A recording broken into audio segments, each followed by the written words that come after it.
날씨가 많이 추워졌습니다. 바람도 꽤 불고요.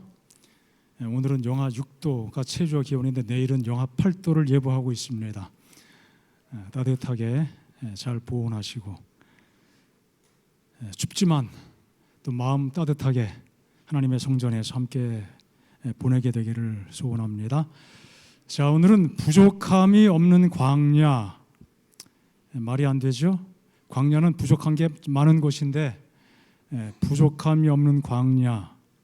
하나님께서 하나님의 백성들을, 이스라엘을 40년 동안 광야를 인도하실 때 하나님께서 그들을 어떻게 인도하셨는지를 함께 살펴보겠습니다. 신명기 8장 1절로 6절 말씀입니다. 수없이 많이 읽었던 말씀이지요. 자, 우리 함께 읽겠습니다. 시작. 내가 오늘 명하는 모든 명령을 너희는 지켜 행하라. 그리하면 너희가 살고 번성하고 여호와께서 너희의 조상들에게 맹세하신 땅에 들어가서 그것을 차지하리라.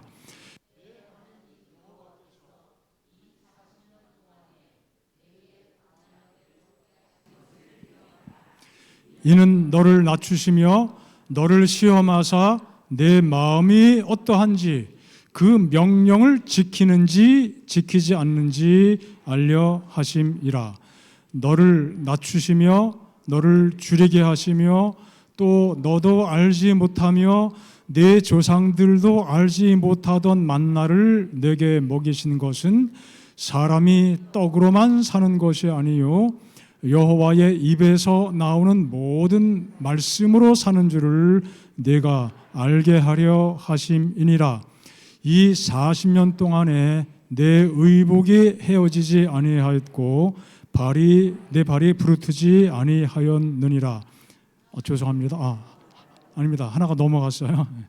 너는 사람이 그 아들을 징계함 같이 내 하나님 여호와께서 너를 징계하시는 줄을 마음에 생각하고 내 하나님 여호와의 명령을 지켜 그의 길을 따라가며 그를 경외할지니라.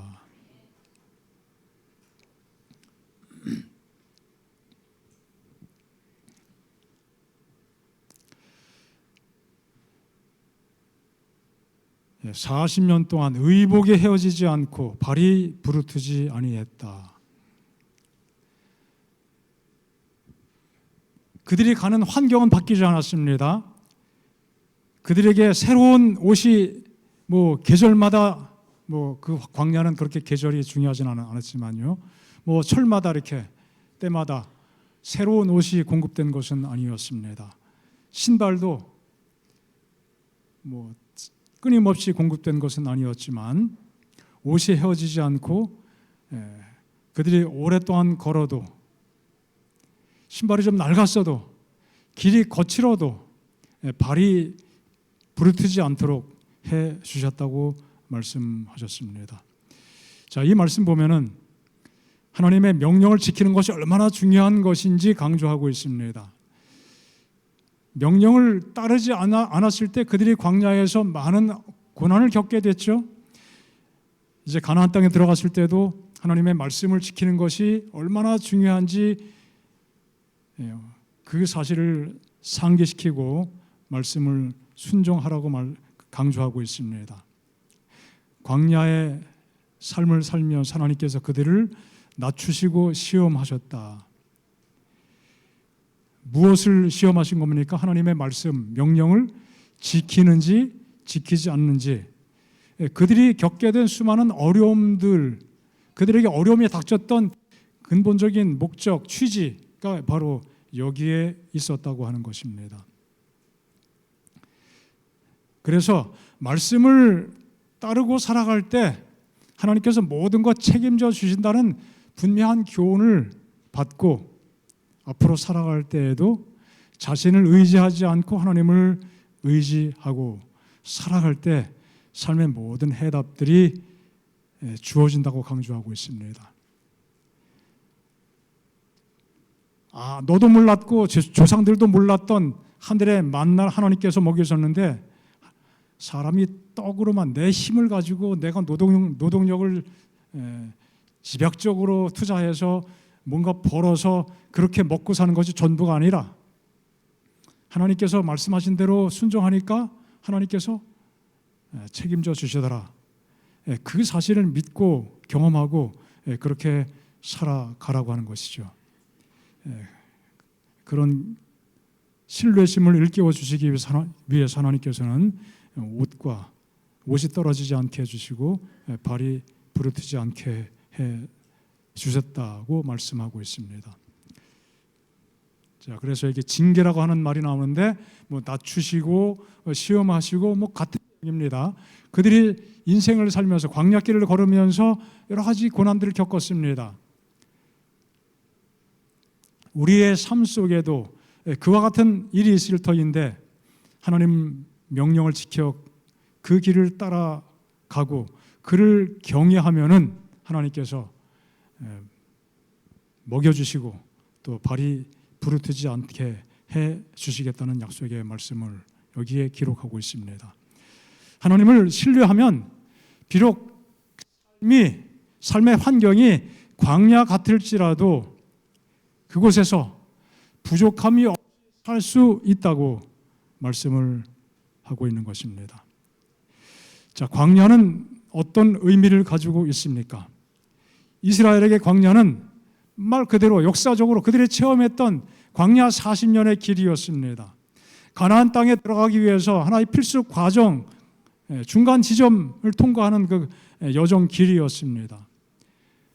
그 길을 피해 갈 수가 없습니다. 물론 조금 짧은 거리를 가느냐 돌아서 긴 거리를 가느냐 그 차이는 있었지만 광야길을 통과해야만 했던 것이죠.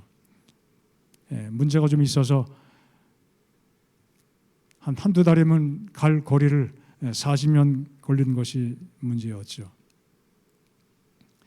하나님께서 왜 그들에게 광야길을 걷게 하셨는지, 그렇다면 오늘날 우리에게 광야는 무엇일까요? 무엇을 의미할까요? 여기 사도행전 말씀 보면은 시내산에서 말하던 그 천사와 우리 조상들과 함께 광야 교회에 있었고, 스데반이 설교하는 것이죠. 이 설교하다가 순교하게 됐습니다. 또 살아있는 말씀을 받아 우리에게 주던 자가 이 사람이다. 모세를 지칭하는 것입니다. 그 설교 내용입니다. 이스라엘 백성들이 광야길을 여행했던 그 사실을 광야 교회 안에 있었다라고 표현을 하고 있습니다. 광야 교회. 광야를 교회라고 말씀하고 있죠. 애굽을 떠나서 가나안을 향해 가는 그 여정, 그 광야가 교회라고 말씀하고 있습니다. 그런데 그런 과정이 왜 필요했는가?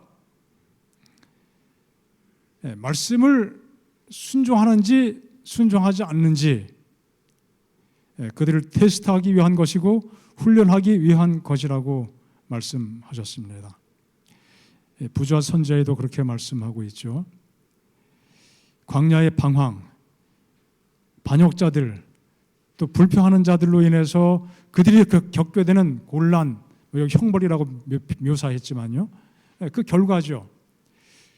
그것일 뿐 아니라 청년들로 한 세대가 지나가고 다음 세대가 이제 가나안 땅에 들어갔으니까요. 청년들로 하여금 약속된 땅에 들어갈 준비를 갖추도록 뭐 하는 것? 훈련하기 위한 것이었다. 광야는 훈련의 장소라고 묘사하고 있습니다.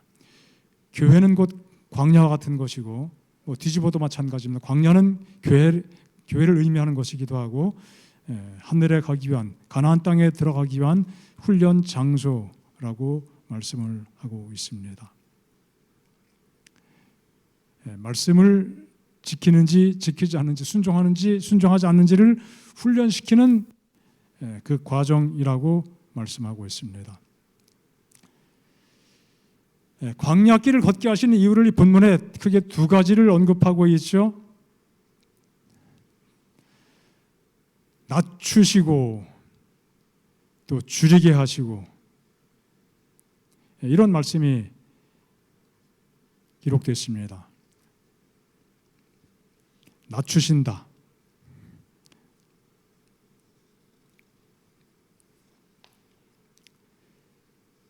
낮추신다는 것은 히브리 단어를 보면은 겸손하다, 말 그대로 낮추다 이 말인데 겸손하다는 뜻을 가진 단어입니다. 과거 하나님께서 당신의 백성들을 광야길을 오랫동안 이끌고 가신 이유 중에 하나가 그들을 겸손하게 하기 위한 것이었다. 낮추기 위한 것이었다고 그랬어요. 그들이 높았기 때문에, 스스로 높게 여겼기 때문에 그것을 하나님께서 낮추셨다라고 말씀합니다. 하나님은 또 우리를 광야, 곧 교회로 불러내셨는데 그 이유도 무엇일까요? 우리를 어떻게 하기 위해서? 낮추시기 위한 것이다. 겸손한 하나님의 자녀가 되게 하기 위해서 우리를 이곳에 함께 모아주신 것입니다. 성경에 목이 곧다, 교만을 그렇게 표현했죠.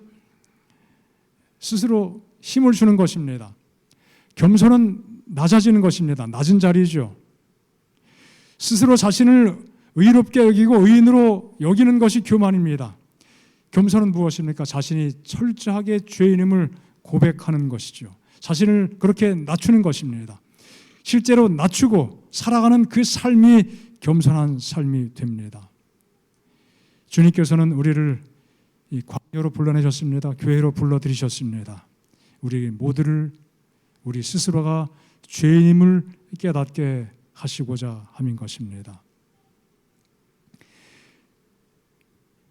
이스라엘 백성들이 광야 여행하면서 많은 일들을 경험했습니다.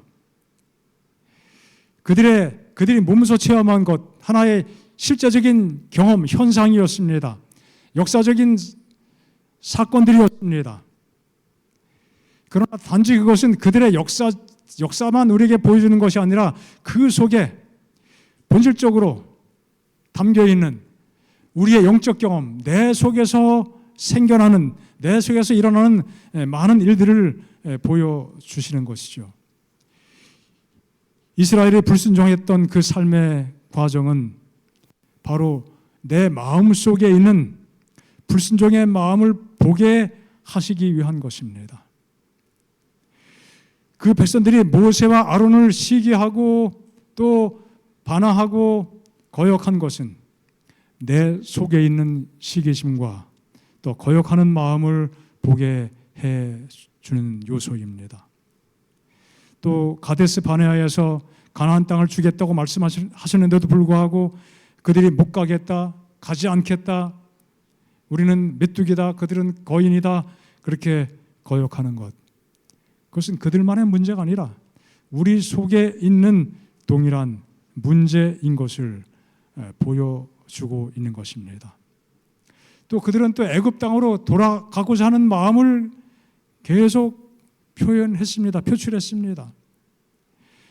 우리 자신의 욕심의 종으로 돌아가고자 하는, 결국 육신을 붙잡고 의지하고 살고자 하는 우리의 마음을 대변해주는 바로 그 경험이죠.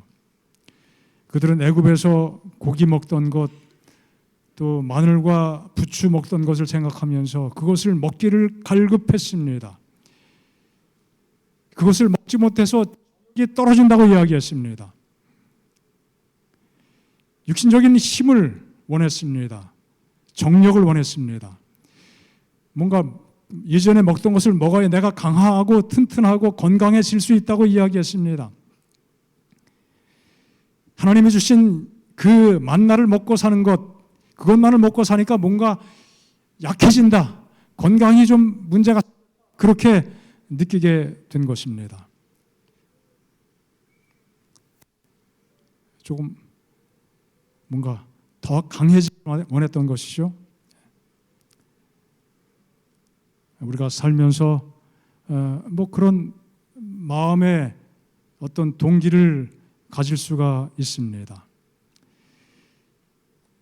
우리는 교회에 와서 힘을 써야 될까요? 힘을 빼야 될까요?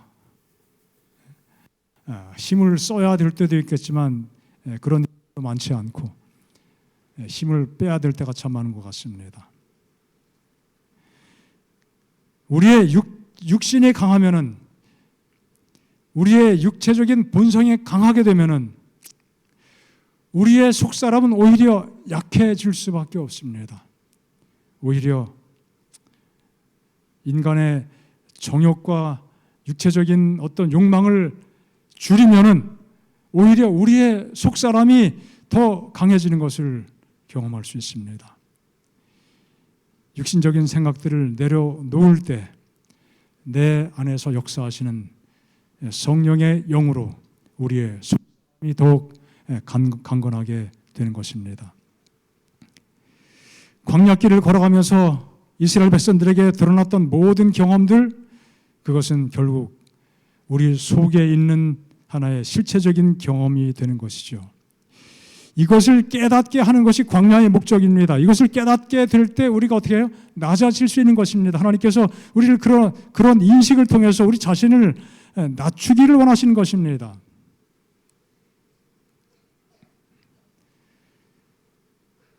바리새인의 기도가 아니라 세리의 고백이 담긴 기도를 하면서 살아가는 것, 그것이 하나님께서 우리를 바라보시면서 기대하시는 것입니다. 정말 가슴을 치면서 자신의 연약함을 고백하고 마음 아파하고 통회하는 그 심정, 그것이 우리에게 필요한 것이고 주님께서 우리를 보시면서 보기를 원하시는 모습이지요. 우리가 속상하면 가슴을 좀 칩니다. 실제로 주먹으로 가슴을 치지 않아도 정말 우리는 가슴을 치는 경험을 한다고 이야기합니다. 무엇보다 우리는 내 속에 있는 연약함과 죄로 인하여 황폐함을 보면서 자신을 향하여 가슴을 치는 영적 경험이 필요한 것입니다. 내 속에 뭔가 죄를 꽉 붙잡고 있는 어두움의 세력, 어두움의 어떤 그 경험들,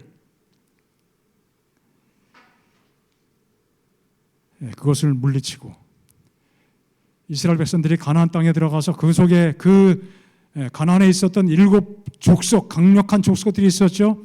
그것을 물리쳐야만 했던 것처럼 우리의 삶 속에도 우리를 무너뜨리고자 하는 아주 강력한 영적인 세력이 있습니다. 원수가 있습니다. 그것을 물리칠 수 있는 하나님의 능력을 구하면서 그 능력을 힘입기 위해서 내 자신이 죄인임을 고백하는 그 일이 우리에게 정말 필요한 것입니다. 사도 바울도 그런 경험을 로마서 7장에 언급을 했습니다. 오호라 나는 곤고한 사람이로다. 누가 이 사망의 몸에서 나를 건져내랴. 여러분, 역설적인 게 있습니다. 예수님 믿지 않는 사람들은 우리 인간이 다 죄인이라고 이야기하면 기분 나빠하죠. 무슨 소리냐고. 내가 나쁜 마음 품지 않고 선한 마음 가지고 사는데, 그런데 예수님을 잘 믿게 되면은 믿기 전에 참 괜찮은 사람, 멀쩡한 사람인데 갑자기 뭐가 돼버려요? 죄인이 돼버립니다. 바울이 고백한 것처럼 정말 어느 지경에 생각해 보면 정말 난 진짜 나쁘다. 죄인 중에 뭐라고요? 괴수다. 바울이 고백한 그 고백, 우리의 고백이 아닙니까? 내가 해야 될 고백이 아닙니까? 하지만 그 죄인이 되는 순간에 하나님의 은혜가 또 얼마나 크게 와 닿고 내 마음을 가득 채워주는지, 그렇죠? 바로 그 경험이에요. 우리가 낮아져야 되는 이유가 그것입니다. 하나님께서 우리를 그런 놀라운 영적 축복의 경험을 위하여 우리를 낮추겠다고 말씀하십니다. 우리 교회 안에서 서로 낮아지는 경험, 그 경험으로 함께 서로 다가가면 참 좋겠습니다. 두 번째는 줄이게 하신다고 말씀했어요. 너무 배고프고 굶주려서 정말 갈망하는 그런 의미를 가지고 있습니다. 뭐 거의 비슷한 이야기입니다. 내 자신이 죄인인 것을 깊이 깨닫게 될 때, 또 내 속에 있는 어둠과 악한 영들의 실체를 분별하게 될 때, 내 자신이 얼마나 황폐한 존재이고 죄인인지를 깨닫게 되는 것이죠. 우리 속에는 교만과 욕심과 또 시기와 미움, 이 모든 죄의 속성이 바로 내 속에서 여전히 살아 움직이고 있다는 사실을 고백할 수밖에 없게 되는 것입니다. 이것은 왜 그렇습니까? 에덴 동산에서 사탄이, 마귀가 사람들의 마음속에 이 독소를 강하게 주입을 한 것이죠. 이 죄의 쓴 약을 깊이 주입했습니다. 이 죄의 누룩이 너무나 강력합니다. 그래서 말씀드린 것처럼 바울이 절규하게 된 것입니다.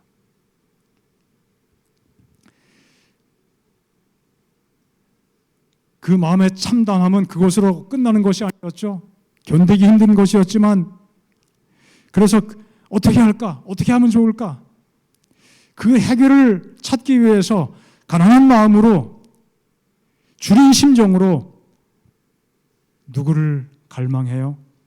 주님을 갈망합니다. 내 이 죄의 문제, 연약함의 문제를 해결할 수 있는 유일한 방법은 주님이시고 그분밖에 없다는 사실을 알게 되면서 주님에 대한 갈급함을 더 갖게 됩니다. 그것이 뭐예요? 주님 경험입니다. 시편에 우리가 잘 아는 말씀이 있습니다. 목마른 사슴, 시냇물을 찾기에 갈급한 것처럼 내 영혼이 주님을 찾기에, 하나님을 찾기에 갈급하니이다. 내 영혼이 하나님, 곧 살아계시는 하나님을 갈망하나니 내가 어느 때에 나아가서 하나님의 얼굴을 배울까? 사람들이 종일 내게 하는 말이 내 하나님이 어디 있냐 조롱하지만 내 눈물이 주야로 내 음식이 되었도다. 이런 말씀을 좀 마음속에 깊이 조용히 묵상할 때 우리 자신 심령 속에 하나님의 은혜를 더 강력하게 경험하지 않습니까? 여기 또 말씀하고 있습니다. 내 눈이 주의 구원과 주의 의로운 말씀을 사모하기에 피곤하니이다. 특별히 시편 119편에는 하나님의 말씀에 대한 수많은 표현들이 있지 않습니까? 하나님의 말씀을 지키는지, 명령을 지키는지 지키지 않는지 내가 너희를 시험한다. 그 말씀을 우리가 얼마나 진심으로 마음에 간직하고 사모하고 살아가느냐, 그런 많은 생각들을 우리에게 주는 말씀이 시편 119편 말씀입니다. 주의 의로운 말씀을 피곤할 정도로 사모한다. 정말 간절하게 사모하는 것을 묘사하고 있죠. 내가 주의 계명들을 사모함으로 내가 입을 열고 어떻게 해요? 헐떡였다. 다 말씀의 은혜와 능력을 갈급하기 때문에 이런 표현들을 하게 된 것입니다. 그리고 또 기록하고 있습니다. 내가 날이 밝기 전에 부르짖으며 주의 말씀을 바라싸우니 주의 말씀을 조용히 읊조리려고 내가 새벽녘에 눈을 떴나이다. 새벽에 잠이 깨는 것이 그저 불면증 때문에 그런 것이 아니죠. 주의 말씀에 대한 영혼의 기가 갈급함 때문에 정말 주님께서만이 그 갈급함을 해결할 수 있다는 사실을 알기 때문에 그 아침 이른 시간에 주님 만나기 위해서 눈을 떴다고 고백을 하고 있습니다. 우리도 영적으로 이런 경험을 하게 될 때 말씀을 사모하고 말씀을 마음속에 간직하고 순종하며 살아가는 삶의 동기를 끊임없이 공급받게 될 것입니다. 자, 이것이 결국 우리를 낮추시고 줄이게 하시는 하나님의 섭리인 것입니다. 예수님께서도 말씀하셨습니다. 너희 어떤 사람이 복이 있다고요? 가난한 자. 이 가난한 자, 이것은 히브리어로 아까 낮추신다 그 말과 같은 겁니다. 낮아진 겁니다.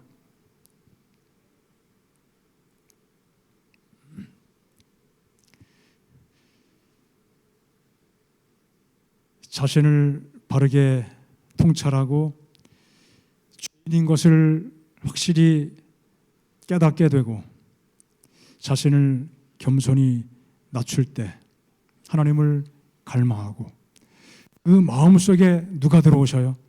주님께서 들어오십니다. 그래서 우리가 살아갈 때 생기는 수많은 마음속에 얽히고 설킨 많은 문제들을 해결해 주시는 거예요. 내 힘으로 풀 수 없는 그 실마리들이 주님의 은혜로 풀려지는 것입니다. 우리의 마음속에는 이기심과 분노의 감정, 악한 감정, 또 불안한 것들, 그 모든 것들이 주님의 은혜가 우리 마음속에 살아 움직일 때 해결이 되는 것입니다. 그래서 우리가 살아가는 삶의 이 자리가 기쁨의 자리가 되고 행복한 것이 되는 것이죠. 이것이 바로 배부른 경험이에요. 주님께서 발이 부르지 않게 하시고 의복이 헤어지지 않게 하는 바로 그 경험인 것입니다. 내 속에서 솟아오르는 평안과 행복으로 충만해지는 그 경험. 주님께서 우리에게 그 경험을 준비해 주셨습니다. 그 다음 절에 말, 지금 줄인 자는 복이 있나니 너희가 배부름을 얻을 것이며 지금 우는 자는 복이 있나니 너희가 웃을 것이며. 갈급함을 가지고 또 자신을 통회할 때 우리가 복을 받고 배부르게 될 것이고 진실로 웃게 될 것이라고 말씀하셨습니다. 운다는 말은 그냥 보통 우는 것이 아니라 아주 통곡하는 것을 의미하는 단어입니다. 애통하는 것입니다. 그런 사람이 그것으로 끝나는 것이 아니라 결국 어떻게 한다고요? 웃게 된다고 말씀하셨습니다. 웃을 것이라고요. 우리가 세상을 살아가면서 여전히 광야 같은 삶을 살아갑니다. 고난이 있습니다. 어려움들이 많이 있습니다. 힘든 일들이 참 많이 있습니다. 그 모든 과정을 통해서 하나님을 더욱 붙잡고 하나님의 은혜를 갈급하고 하나님을 갈망할 때 정말 우리는 그 하나님의 인도하심 속에서 웃고 배부른 경험을 할 것이라고 약속하셨습니다. 그 경험이 우리 모두의 경험이 되기를 축복합니다. 이스라엘 백성들은 그런 경험을 많이 놓쳤습니다. 광야 생활 속에서 그들은 끊임없이 불평하고 만족을 모르고 반역을 하게 됐죠. 그래서 그런 삶을 통해서 하나님께서 그들에게 훈련이 필요한 것을 아시고 광야길에서 40년을 살게 하셨다고 말씀하고 있습니다. 자, 끝없는 불평. 자, 여기 하나의 큰 중요한 신뢰가 있습니다. 민수기 15장에 보면은 안식일에 나무하다가 죽임당한 사건이 나오죠. 여러분 이 말씀 읽을 때 어떤 느낌이 듭니까? 하나님 참 너무하신다. 그 안식일에 뭐 밖에 나가서 나무 몇 개 주신 게 뭐 그 죽을 죄라고 그렇게 죽여버리셔. 내 이놈하고 좀 혼 좀 내고 끝내시지 않고 왜? 사실 뭐 그런 마음이 충분히 듭니다. 자, 그러나 그것은 단순히 그렇게만 생각할 수 있는 상황이 아니라 그 문맥이 있습니다. 문맥. 어떤 일의 연장선에 생긴 경험이었었는데요. 13장, 민수기 13장에 보면은 가나안 땅에 12 정탐꾼을 보내게 되고 와서 보고하게 되죠. 난리가 났습니다. 갈렙과 여호와서는 들어갈 수 있다. 그들은 우리의 밥이다. 우린 가면 이긴다. 그렇게 이야기했지만 10사람은 정반대 이야기, 백성들의 마음을 완전히 주눅들게 하고 절망하게 하는 그러한 표현들로 아주 분위기를 악화시켰습니다. 백성들이 죄송합니다. 14장입니다. 백성들이 원망하게 되죠. 우리가 이러려고 여기까지 왔냐? 돌아가자. 아주 난리가 났습니다. 자, 그 다음에 있었던 일이 15장의 사건이에요. 여러분, 그 앞에 분위기가 어땠는지 감을 잡을 수 있죠? 얼마나 험악했습니까?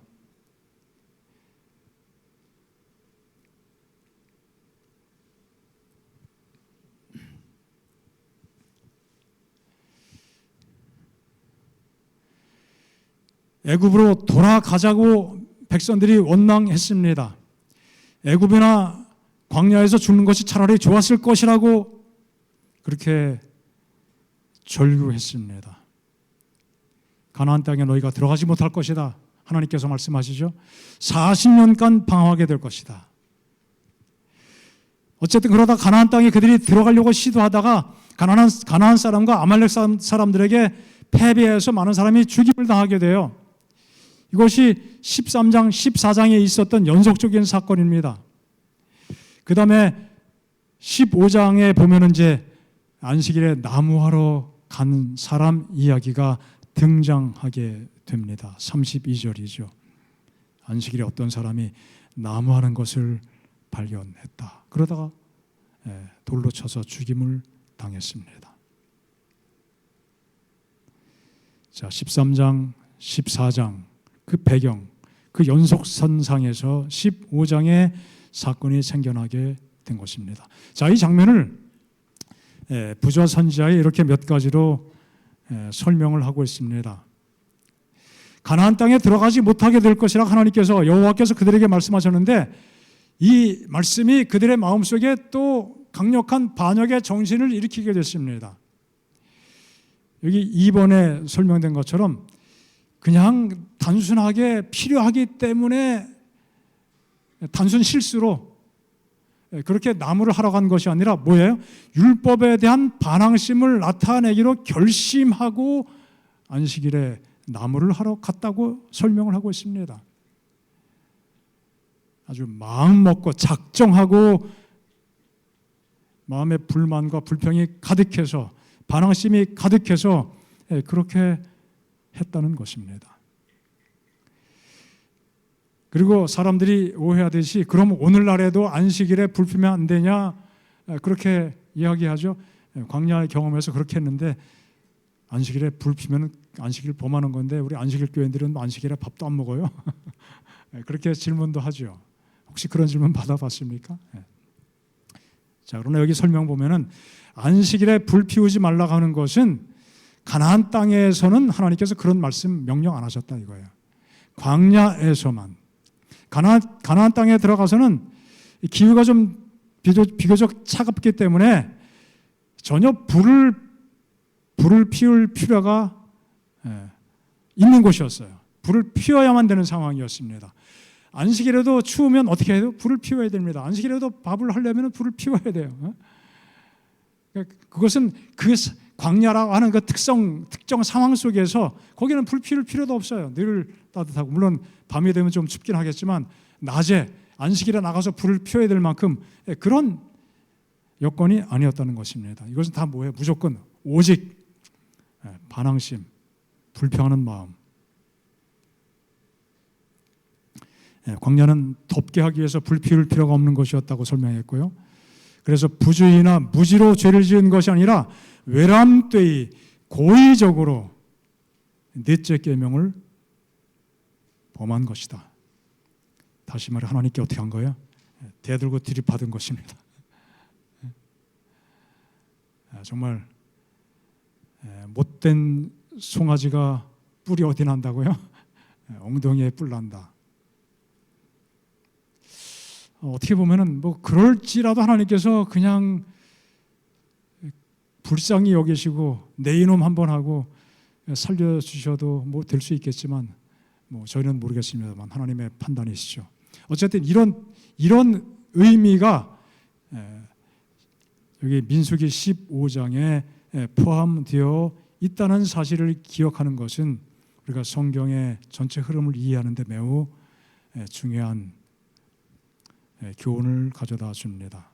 또 균형 잡힌 이해를 우리에게 하게 하죠.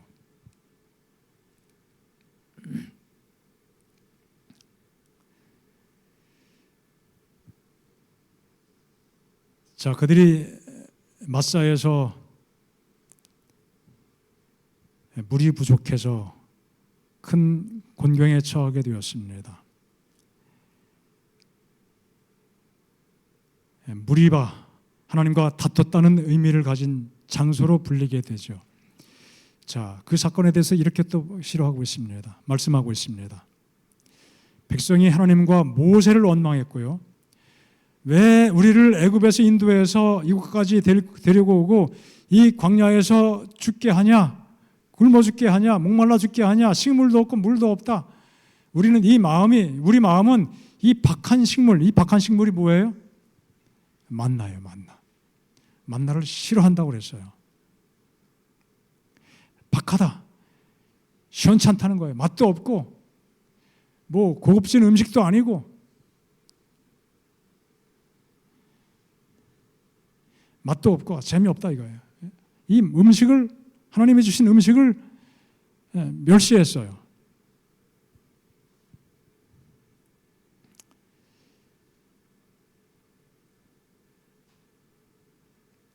자, 그들에게 이런 마음이 있었어요. 하나님 말씀을 듣지 않고자 하는 마음이 너무나 강렬했습니다. 자, 이 경험에 대해서 또 이렇게 말씀을 하고 있습니다. 하나님께 감사가 충만해야만 했던 수많은 경험들이 있었습니다. 그러나 그 모든 것을 다 잊어버리고 모든 어려움과 불행의 원인을 누구에게 돌려요? 끊임없이 하나님께 돌립니다. 그래서 그 말씀을 순종할 마음이 도무지 없었습니다. 늘 반감을 품고 또 불만을 나타냈습니다. 또 묘사하기를 애굽이 지금 주어진 자유보다 애굽에서 봉사하는 것이 더 좋게 보였어요. 하나님께서 인도하시고자 하는 그 땅보다 애굽 땅이 더 좋게 눈에 보이게 된 것입니다.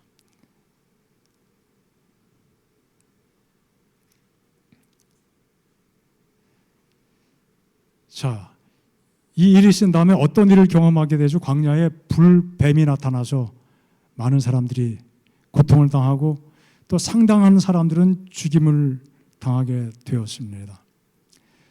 그러나 뱀에 물렸다가 다 죽은 것이 아니었습니다. 하나님의 말씀을 듣고 누구든지 모세가 장대에 매달아 둔 노수로 만든 뱀, 구리뱀을 쳐다보면 어떻게 된다고요? 살겠다. 그거 쳐다본다고 죽을 사람이 살겠습니까? 거기에 무슨 특별한 약효가 나타날 수 있을까요? 없어요.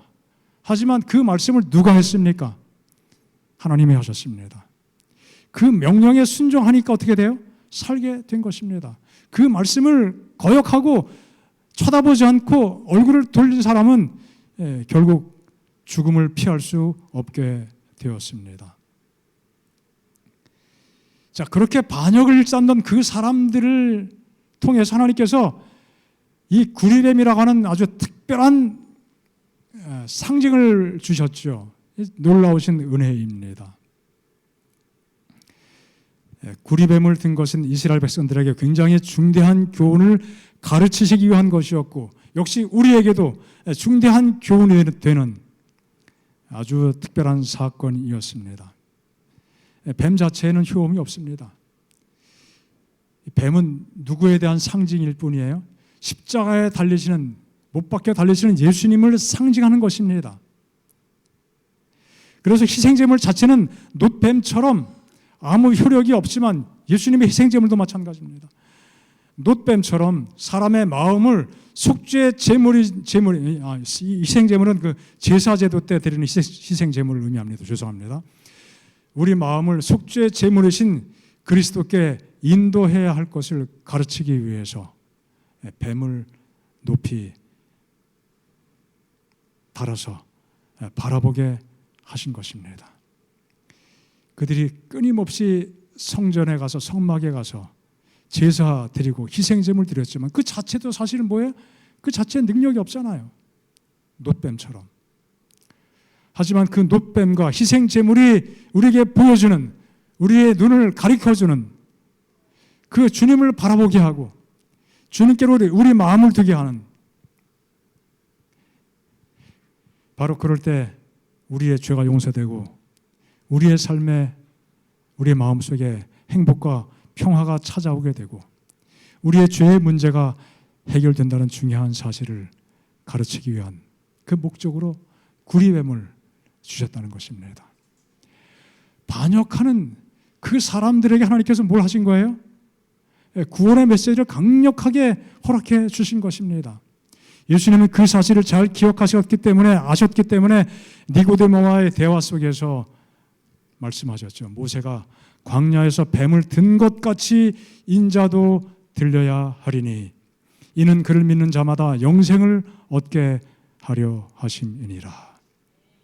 니고데모가 정말 이 말씀을 들으면서도 잘 이해가 되지 않았고, 그러나 하신 말씀을 어쨌든 머릿속에 잊지 않고 기억은 간직하고는 있었습니다.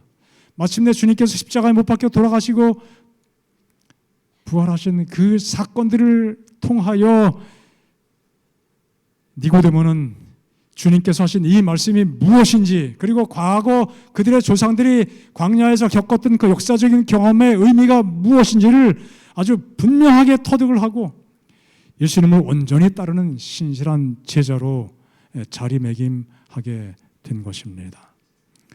우리의 마음속에도 결국 무엇입니까?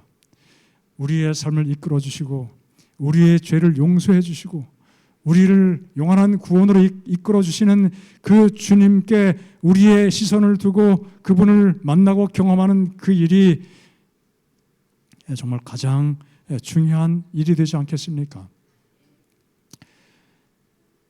하나님을 전적으로 신뢰하고 죄를 용서하시는 구주로서 예수의 공로를 의지할 때에 우리는 우리가 바라는 모든 도움을 받게 될 것이다.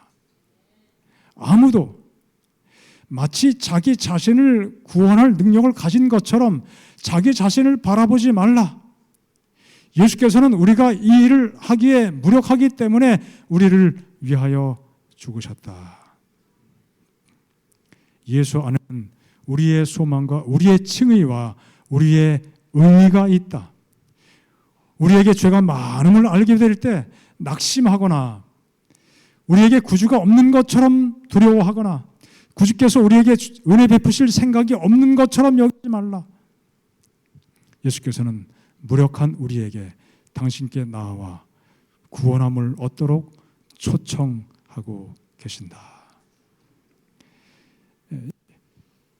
이 구리뱀을 매달았던 그 장면, 그냥 어떻게 여건이 좋고 서로 뭐 좋은 관계 속에서 기쁨을 경험하고 그런 상황에서 그 일을 허락하게 하신 것이 아니라 정말 최악의 상황 속에서 백성들이 반역하고 원망하고 불평할 때 바로 하나님께서는 그들에게 구리뱀, 누구를 보게 하신 겁니까?